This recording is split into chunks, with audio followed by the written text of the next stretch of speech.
On va pas se mentir, la plupart des profs d'anglais, d'espagnol, d'italien, d'allemand, etc. savent s'exprimer de manière fluide à l'écrit et à l'oral dans la langue qu'ils enseignent. Ils savent aussi comprendre de manière fluide en les lisant ou en les écoutant des textes dans ces langues. Et la plupart des profs de latin grec ne savent rien faire de tout ça dans la langue qu'ils enseignent. Ils ne savent pas s'exprimer de manière fluide à l'écrit ou à l'oral dans la langue qu'ils enseignent. Ça, à la limite, bon, on peut le comprendre parce qu'après tout, ce sont des langues anciennes. Certains diront des langues mortes. Avec qui parler des langues anciennes? Bon, à la limite, on peut comprendre qu'ils n'aient pas l'occasion d'exercer leur expression dans ces langues. Mais ils ne savent pas non plus comprendre de manière fluide à l'écrit ou à l'oral des textes dans ces langues. Bien sûr, il y a des exceptions, mais massivement, c'est ça.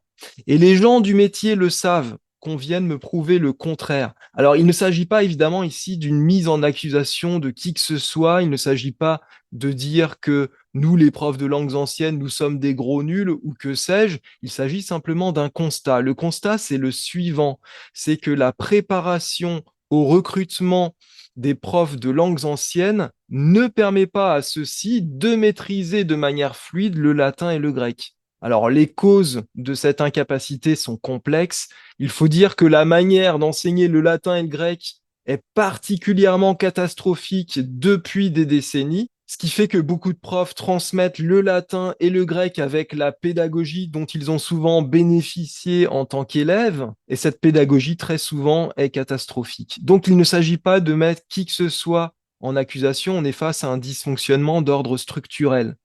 Alors, au fait, un prof de latin grec, qu'est-ce que ça sait faire? Un prof de latin grec, ça sait traduire un texte du grec ou du latin en français en quelques heures à l'aide d'un dictionnaire, et ça sait, en sens inverse, avec un dictionnaire, toujours en quelques heures, là aussi, traduire du français vers le latin ou vers le grec. Ça sait aussi commenter le style des textes qu'il a traduits à la lumière de l'histoire littéraire.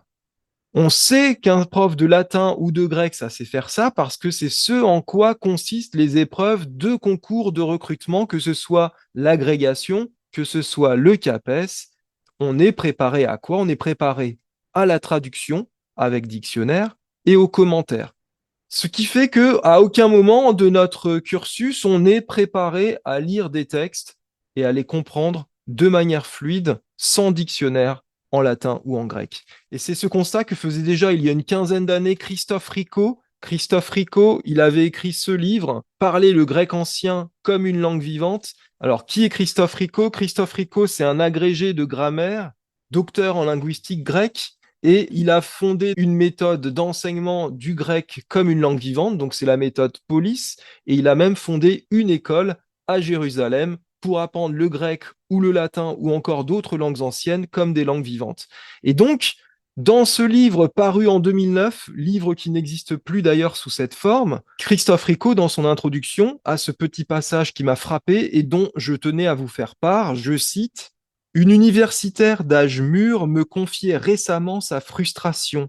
10 années d'études et un contact ininterrompu avec le grec tout au long de sa carrière ne lui avaient pas encore permis de lire cette langue sans utiliser le dictionnaire.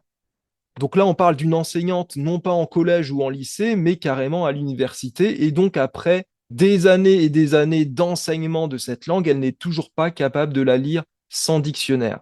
Alors, si je raconte tout ça, ce n'est surtout pas pour mettre les collègues en difficulté, mais parce qu'il y a des conclusions très pratiques à en tirer, que vous soyez prof ou pas.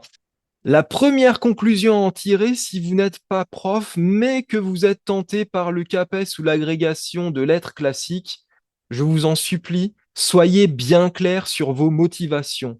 Autrement dit, ne préparez pas ces concours dans l'espoir qu'ils vont vous aider à lire facilement des textes latins ou des textes grecs sans dictionnaire. Parce que ça, c'est une croyance qu'on a souvent. Personnellement, j'ai passé l'agrégation de lettres classiques il y a une dizaine d'années avec cet espoir un peu naïf finalement que le concours avait une efficacité magique qui ferait de moi, par la grâce de la très sainte agrégation, un être nouveau capable de lire facilement des textes latins et des textes grecs. J'ai eu mon concours, et ça n'a rien changé dans ma vie à ce niveau-là.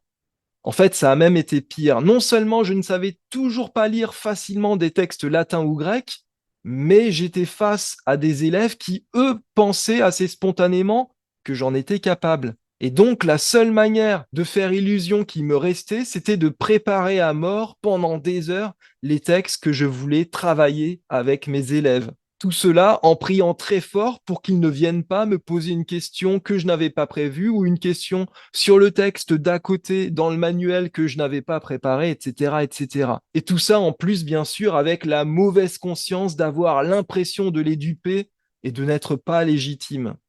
Et ça, c'est un sujet qui n'est jamais évoqué, mais qui existe bel et bien. C'est le syndrome de l'imposteur chez les profs de lettres classiques, chez les profs de latin ou grec.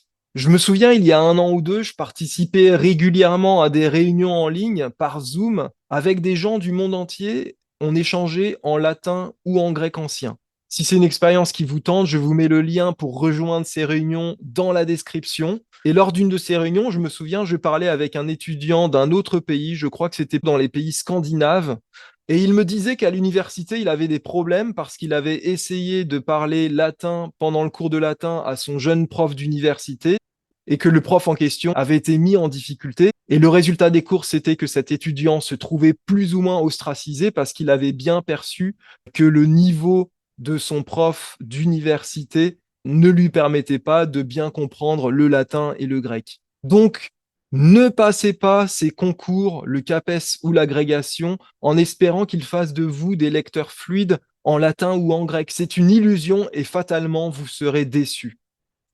Deuxième conclusion pratique à tirer, si vous êtes déjà prof de lettres classiques, si vous êtes déjà prof de latin grec et que vous vous reconnaissez dans l'expérience personnelle que je viens de décrire. C'est-à-dire, si vous n'arrivez pas encore à lire des textes latins ou grecs sans dictionnaire, peut-être que vous y avez même renoncé. Moi, je me souviens, pendant des années, je ne m'intéressais plus qu'aux langues anciennes à minima, ce qu'il fallait en gros pour préparer les cours et pour faire tourner la boutique, et puis c'est tout. Si vous voulez lire sans effort le latin et le grec sans dictionnaire, tout ce que vous avez à faire, c'est de commencer avec des textes qui soient suffisamment faciles pour vous et de le faire beaucoup. Il y a 1 an, j'ai commencé une expérience que je n'ai toujours pas interrompue, qui est celle de lire 100 pages de latin par semaine et 100 pages de grec par semaine. Et ça m'a beaucoup fait progresser. Et si vous vous demandez par quel livre commencer, je vous conseille vivement la vidéo qui va s'afficher en haut de cet écran et dans laquelle justement je vous propose une progression.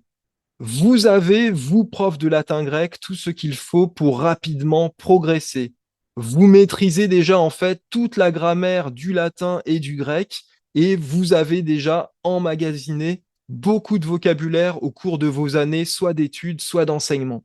Donc, vous allez progresser très rapidement. Tout ce qu'il faut, c'est que vous ayez l'humilité de commencer avec des textes très faciles. Des textes trop difficiles vont tuer votre progression et votre motivation. Ne vous dites surtout pas, après tout, je suis professeur agrégé ou certifié de lettres classiques, je ne vais tout de même pas m'abaisser à lire Familia Romana. Eh bien, si, vous allez vous abaisser à lire Familia Romana. Moi, j'ai commencé à lire Familia Romana, donc le premier tome de la méthode Orberg, quelques mois seulement après avoir réussi l'agrégation de lettres classiques, donc alors que j'étais censé être au top niveau en latin.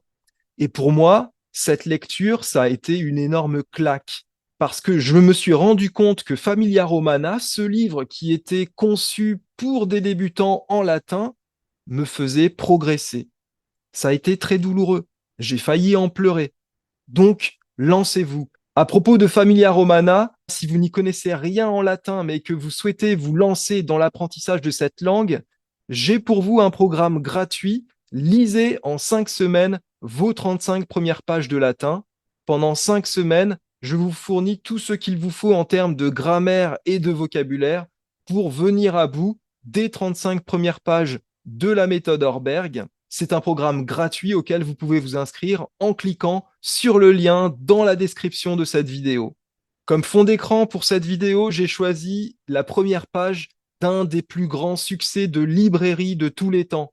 J'ai nommé roulement de tambour, l'imitation de Jésus-Christ. L'Imitation de Jésus-Christ, c'est un livre qui date soit du XIVe, soit du XVe siècle après Jésus-Christ. On ne sait pas trop. On ne sait pas trop non plus qui est l'auteur, c'est-à-dire qu'habituellement, on attribue la paternité de ce livre à Thomas à Kempis, mais on n'est même pas sûr que ce soit lui qui l'a écrit. Et ce livre, c'est un recueil de conseils pour aider les chrétiens à mieux vivre en chrétien. C'est un livre que je vous recommande, puisque comme je vous l'ai dit, ça a été un énorme succès, ça a été un énorme best-seller pendant des siècles. On peut penser à la traduction qu'en a faite en vers Pierre Corneille notamment.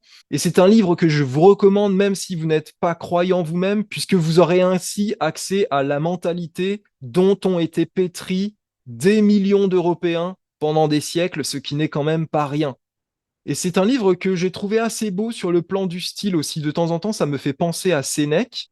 Et c'est un texte enfin qui est assez facile à lire. Personnellement, j'ai pu l'écouter en voiture dans la version audio qu'en a fait Bedware. Alors, si vous ne connaissez pas Bedware, ruez-vous sur le site librivox.org. Bedware, c'est quelqu'un qui a enregistré plusieurs livres en latin ou en grec. C'est vraiment un bienfaiteur des lettres classiques et ces livres audio, vous pouvez les trouver justement sur le site librivox.org. Voilà, donc n'hésitez pas à vous lancer dans cette lecture. J'espère que cette vidéo vous a plu, j'espère qu'elle vous aidera à progresser dans les langues anciennes. Si c'est le cas, n'hésitez pas à mettre un petit pouce vers le haut, à vous abonner à la chaîne et surtout, j'espère que si vous êtes prof de latin ou grec, cette vidéo ne vous a pas froissé, ce n'est absolument pas le but.